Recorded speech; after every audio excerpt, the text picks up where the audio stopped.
हिंदी क्षितिज class 10 chapter 5 फसल कवि Nagarjun. Line by line meaning. इस कविता को हम लोग 5 पार्ट 5 भाग में करके पढ़ सकते हैं। पहले पार्ट में कवि नागार्जुन जहाँ फसल के लिए नदियों के पानी का महत्व के बारे में बता रहे हैं और उन्होंने नदियों के पानी को जादू कहा है, वहीं दूसरे पार्ट में वह फसल के लिए किसान की मेहनत और उसका सम्मान करने के लिए कह रहे हैं। तीसरे पार्ट में फसल के लिए मिट्टी के गुण धर्म का महत्व के बारे में वह चर्चा कर रहे हैं, nature and quality of soil. चौथे पार्ट में वह वापस कहते हैं कि फसल के लिए नदियों का पानी यानी कि जादू, मेहनत यानी कि किसानों के हाथों की महिमा और मिट्टी यानी कि ज़मीन का गुण धर्म, nature and quality of soil की ज़रूरत है। लास्ट पार्ट में 5th पार्ट में कवि नागार्जुन यह बताते हैं कि इन सभी 3 चीज़ों के अलावा और भी 2 चीज़ है जो कि फसल के लिए अत्यधिक जरूरी है, जैसे कि सूरज की किरणें और हवा। आइए अब फसल कविता को हम लोग लाइन बाय लाइन मीनिंग देखते हैं, जिसे हम लोग 5 पार्ट में 5 पार्ट में करके पढ़ेंगे। पार्ट 1, एक के नहीं, 2 के नहीं, ढेर सारी नदियों के पानी का जादू। इस पैराग्राफ में कवि नागार्जुन यहाँ पर हमसे पूछ रहे हैं, जब हम खेतों में लहलहाती हुई फसल जैसे गेहूं या चावल देखते हैं तो हमें क्या सोचना चाहिए कि यह फसल कैसे बनी, फसल क्या है, व्हाट इज ए क्रॉप। एक के नहीं, 2 के नहीं, कवि कहते हैं कि फसल किसी एक चीज के कारण नहीं उगती है, ना ही किसी 2 चीजों के कारण उगती है, मतलब यह किसी एक छोटे से कारण से नहीं बनी है। ढेर सारी नदियों के पानी का जादू। फसल को बड़ा और हरा भरा बनाने में बहुत सारे तत्वों चीज़ों का हाथ है। इसमें सबसे ज़रूरी है पानी। यह पानी किसी एक नदी से नहीं आता, बल्कि पूरे देश की ढेर सारी नदियों, बारिश, नहर, तालाब आदि से आता है।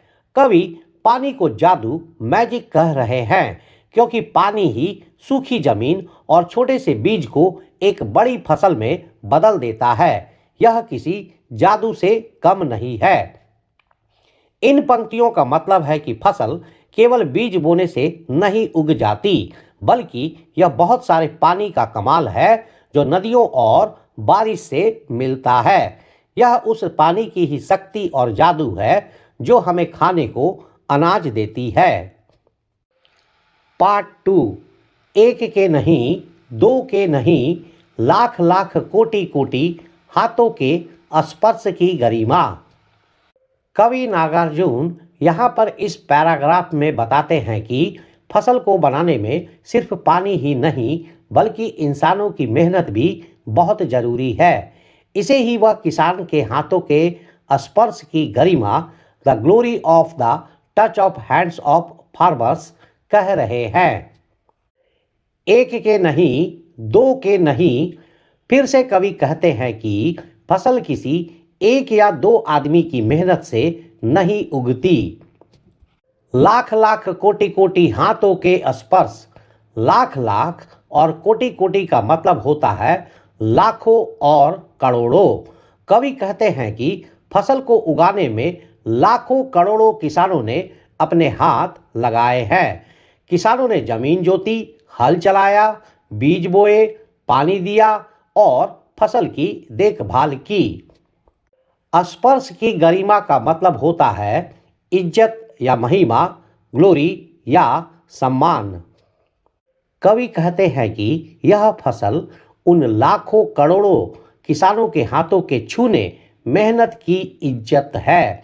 फसल उनकी मेहनत का फल है और यह उनकी मेहनत को बहुत ऊंचा स्थान देती है। यह पंक्तियां हमें सिखाती है कि हम जो अनाज खाते हैं वह लाखों किसानों की कड़ी मेहनत और पसीने का नतीजा है। कवि यहाँ किसानों के काम को बहुत इज्जत दे रहे हैं। पार्ट 3। एक की नहीं, दो की नहीं, हजार हजार खेतों की मिट्टी का गुण धर्म। कवि नागार्जुन यहाँ बताते हैं कि फसल को अच्छा और स्वस्थ बनाने में मिट्टी का कितना बड़ा हाथ होता है।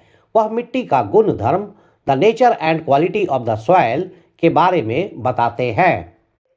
एक की नहीं, दो की नहीं, कवि फिर कहते हैं कि फसल किसी एक या दो तरह की मिट्टी से नहीं पैदा होती।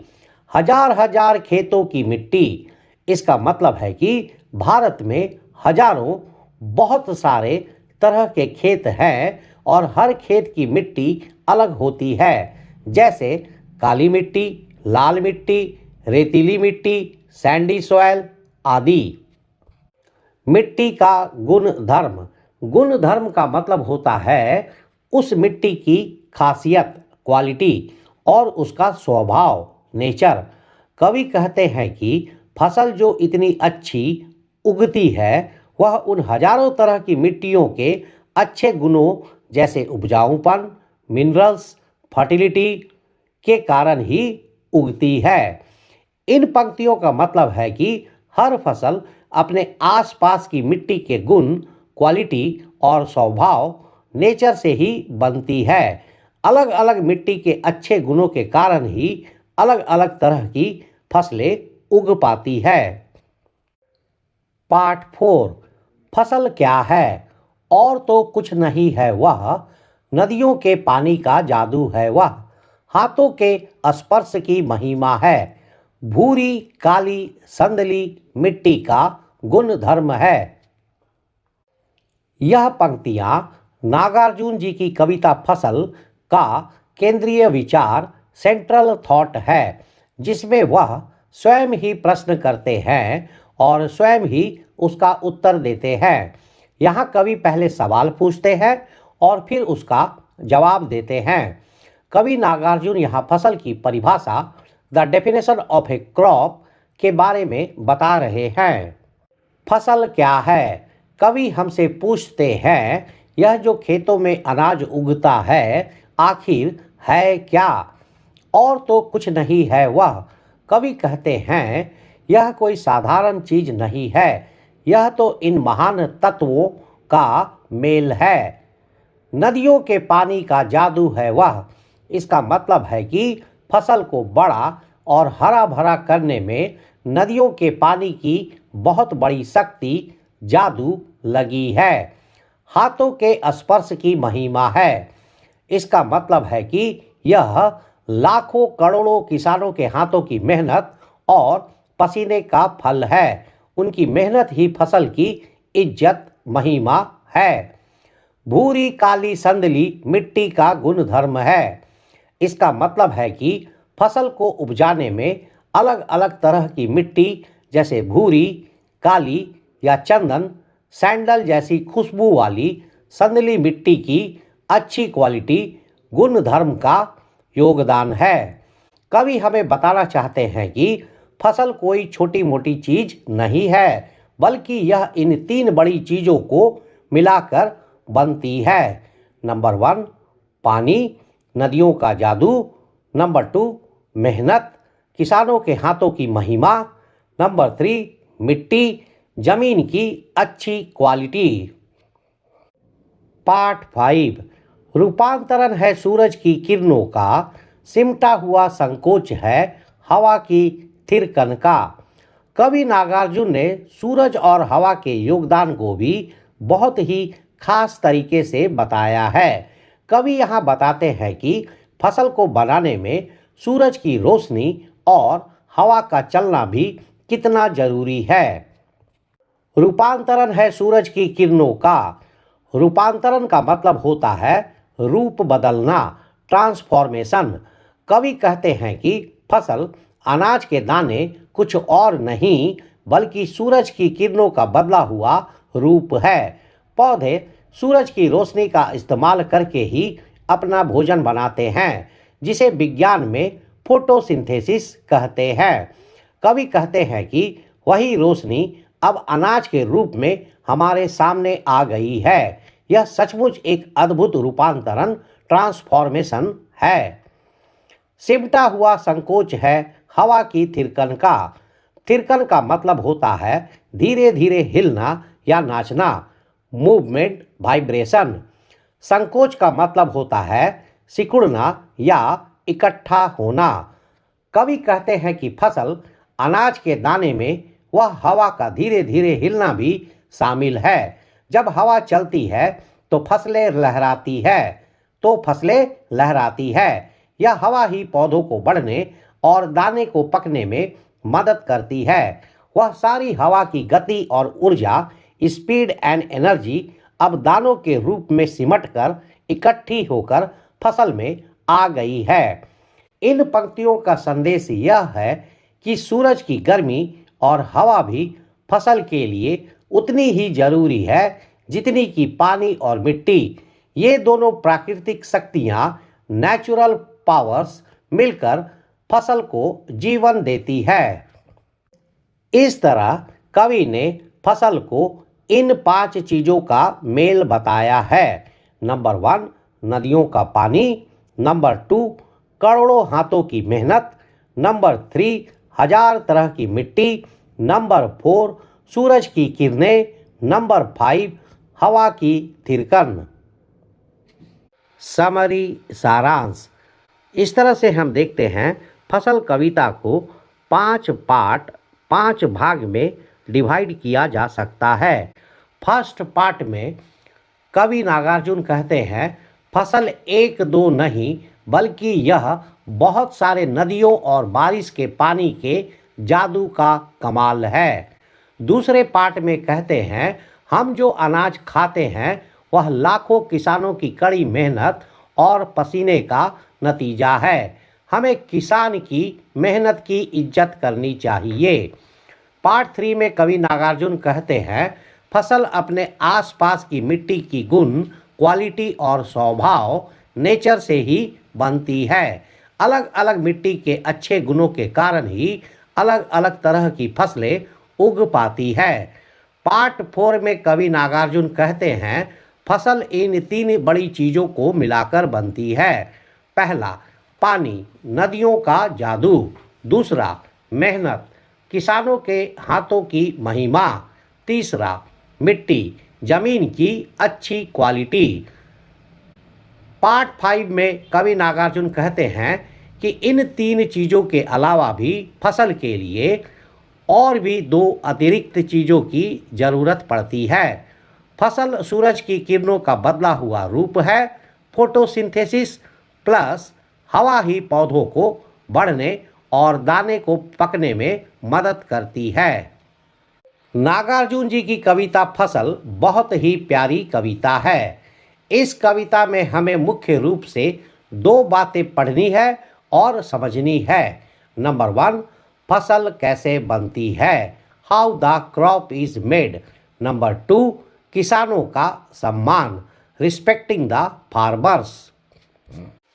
कवि नागार्जुन कविता के द्वारा हमें 2 बड़े संदेश देना चाहते हैं। नंबर 1, प्रकृति का धन्यवाद, थैंक्स टू द नेचर। कवि हमें बताते हैं कि जमीन, पानी, सूरज और हवा यह सब प्रकृति की चीज़ें कितनी ज़रूरी है।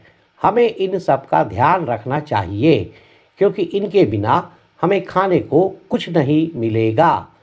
नंबर 2, मेहनत का मूल्य, वैल्यू ऑफ हार्ड वर्क। कवि यह साबित करते हैं कि कोई भी चीज़ अपने आप नहीं बनती। जब लाखों करोड़ों इंसान अपने हाथों से मेहनत करते हैं तभी हम भरपेट खाना खा पाते हैं। इसलिए हमें मेहनत की इज्जत करनी चाहिए। Multiple choice questions, MCQs, total question 06 numbers. Question number 1, कवि ने फसल को किसका रूपांतरण, ट्रांसफॉर्मेशन बताया है? हवा की थिरकन का, सूरज की किरणों का, मिट्टी के गुणधर्म का, नदियों के पानी का। सही उत्तर सूरज की किरणों का। क्वेश्चन नंबर 2, लाख लाख कोटि कोटि हाथों के स्पर्श की गरिमा पंक्ति में कवि किसका महत्व दर्शाता है?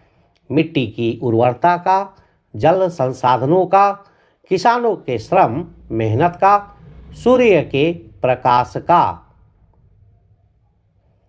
सही उत्तर किसानों के श्रम मेहनत का।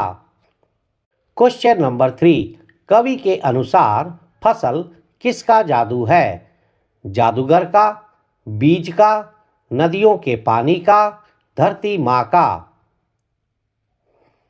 सही उत्तर नदियों के पानी का। क्वेश्चन नंबर 4, सिमटा हुआ संकोच है हवा की थिरकन का।